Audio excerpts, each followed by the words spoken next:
Pete, what are your thoughts just on third down offense and just kind of the red zone, just what we've seen over the past couple of weeks? And Yeah, I think obviously the numbers have been better. I just think I would say last week when you go back to the third down numbers, 50% would tell you winning performance, and yet some of those third downs that we didn't convert came early in drives. So I think that again, getting ourselves in manageable positions to continue to be successful. And I thought, as far as the red zone, some guys made some tough plays. It was nice to see. Pete, when it seems like you guys haven't busted like a lot of the explosive type runs this year.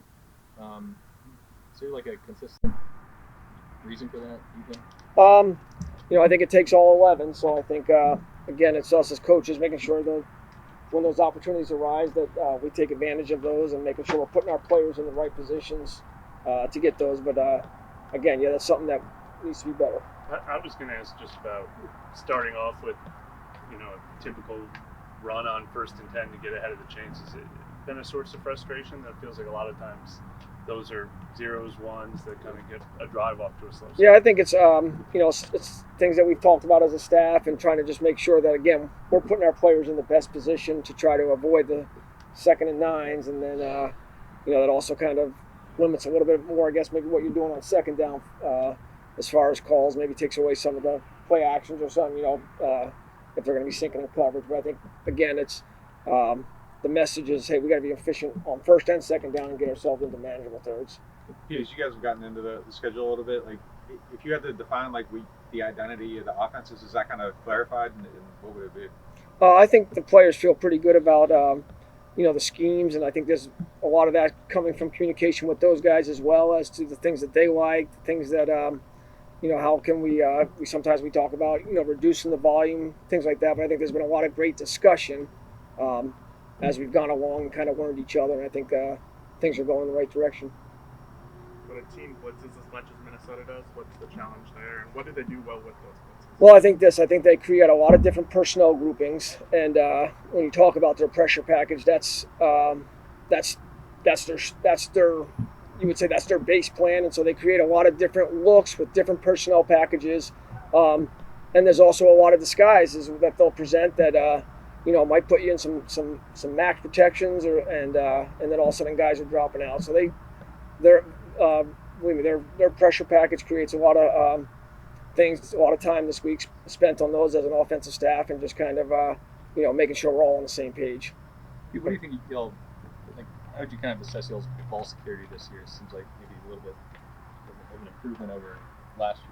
Yeah, I think that's one of the things. If you look back at the numbers last year compared to where we're at this year, it's been a lot better. We're taking care of the ball. I think the quarterback's making good decisions, being smart with the ball, and obviously I think that Joel Thomas, I think he does a great job with those guys, regardless of what position it is, whether he's talking to the running backs, receivers, tight ends, anybody that might touch the ball. And I think just overall, again, there's always been an emphasis on it, but I think that our guys are doing a great job, and I think the message is preached every week that's going to be the number one reason why we get beat. I had something I lost. Okay. Alvin played less than half the snaps in this last game. What kind of goes into that? Just when he plays, when he doesn't. Yeah, I think that I think you can come out of any game and you come out and you're like, would have been nice to get him more snaps or more touches, or whether it's the run game or the pass game. I think it was just sometimes that's just the way the game plays out. It wasn't by design. Obviously, he's a big part of what we do. We want him on the field, and hopefully, situations like that. But then there's a lot of guys that we want to get out there and get the ball in their hands. And what has Jamal brought to them, just as far as his blocking? Yeah, I think when you look at not only his blocking and protection, his blocking in the run game, he had some opportunities, for lead blocking for Taysom, and he's been physical, just like his running style. I think he's been outstanding, and I would say coming away from the last few games, just really, praising his the job that he's doing, and he's such a team guy, and he'll do whatever's best for the team, and he's not willing to, or he's willing to put his body in there and make some sacrifices. Is that kind of what you all expected? I mean, he's got a great attitude. He's always got energy. He brings a lot of juice, and so I think that he's a great team guy. Real positive. Getting back to Alvin, I know y'all can't predict how many plays you're going to get or the down and distance, but When you game plan, do you have a ballpark figure in mind based on matchups? How much Alvin and Mike and Chris should Yeah, get the ball? I think you go into every game with the game as you're putting the plan together, saying, "Hey, make sure we have enough touches for Alvin, enough touches for Mike, and everybody." And then sometimes that's just a matter of what plays get called. And obviously, Taysom had a little bit higher volume last week, or at least the number of carries. But I think that again, it's just what gets called. I think, and it's not like it's any less or any more, any usually during the week. Jimmy Graham was a healthy scratch last Sunday. Is there maybe a reason why that hasn't worked out as what you guys expected when you brought him in training camp? I would say this. I think Jimmy's got a great attitude. We love him. I think he's, he's been a pleasant, just to have, and he knows what it was like when we were rolling back in the day. And so I think he's been great for the team, for the room. And I think that the one thing he knows is it's a long season. His opportunities are going to come.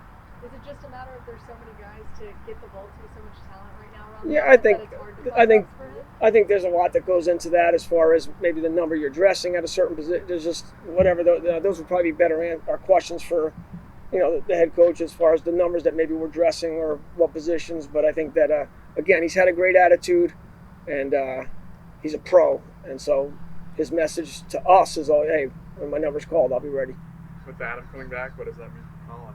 Still expect him in? Well, good question. We'll get the short yardage goal line tonight. So, Pete, is there any correlation with how quickly you guys get from huddle to snap, like in and out of the huddle to the snap? Like, can you guys go faster? Is there more success? Is there any correlation there? I think that there's a mix of it a little bit. I think we kind of hit a lull in that third quarter last week, and then it was like, okay, let's get a little tempo going. And then we got a couple plays with Derek at the line, and to get a little tempo going, and then quickly he got us 2 good plays, and then we kind of jumped back into some Taysom run here. But I think that it's just there's sometimes in the game where you're like, hey, you know what, we got to get something going. Let's get it, or you might just decide to do it. But I think that both situations can come up.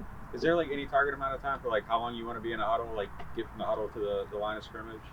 I think the faster you can break the huddle, in fact, we would take as fast as you can get to the line of scrimmage. But sometimes the play call might be a little bit longer. You're changing personnel groupings, and so it might take a couple extra seconds. But you prefer to get to the line of scrimmage as soon as possible. And, what are the advantages you get when you get there as quickly as Well, I think if you can get there, the quicker you get there, either you're stressing the defense with tempo, or maybe it's the quarterback being able to look at the defense a little bit longer, more time to see what the look is and maybe get us in a different play. So there's obviously advantages. I think tempo's always been one of the things that when we got our tempo going around here, it's been a positive. Okay. Thanks, All right. See you later. Thanks, Pete. All right.